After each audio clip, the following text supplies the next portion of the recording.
filière bois. Qui va présenter la motion? Je vous en prie, madame.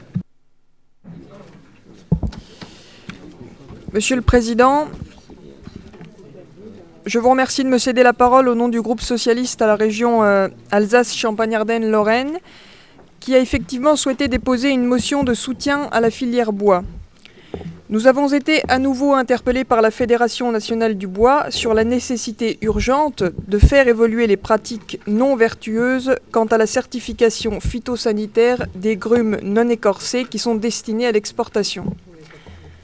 Dans le détail, il s'agit notamment de proscrire le traitement par pulvérisation d'insecticides des bois destinés à l'export et de mettre plutôt en place, sur le sol national, un traitement normé par fumigation en enceinte confinée.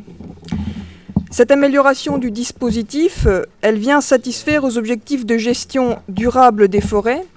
Je rappelle que la pulvérisation de la cypermétrine, par exemple, elle génère des problèmes environnementaux du type déversement du produit dans le sol en forêt et des problèmes sanitaires du type dangerosité du produit pour les utilisateurs, en plus évidemment de ne pas traiter l'intégralité de la surface des grumes.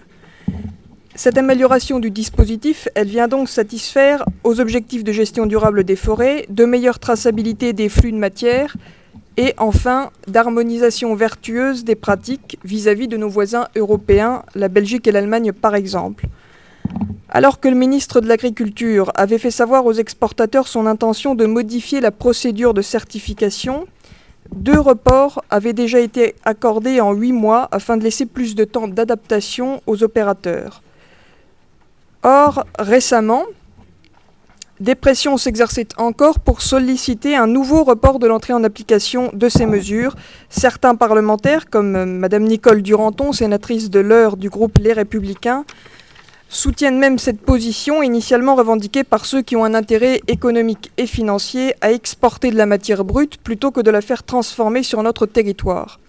A contrario, d'autres parlementaires, comme le député socialiste vosgien Christian Franqueville, à travers la mission qui lui a été confiée par le Premier ministre, se font le relais de la Fédération nationale du bois, qui est le représentant principal des industries de première et de deuxième transformation, et on fait valoir la nécessité économique de mettre en place ces normes phytosanitaires révisées dès ce 1er avril 2016. En effet, en termes de valeur ajoutée, le rapport en faveur de l'industrie est de 1 à 10. C'est-à-dire que 10 000 m3 exportés en grumes créent un emploi, mais 10 000 m3 transformés en France créent 10 emplois.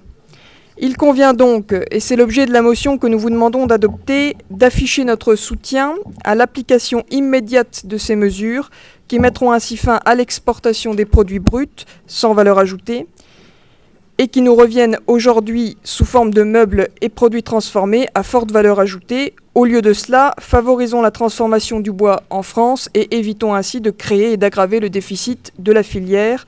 Je vous remercie.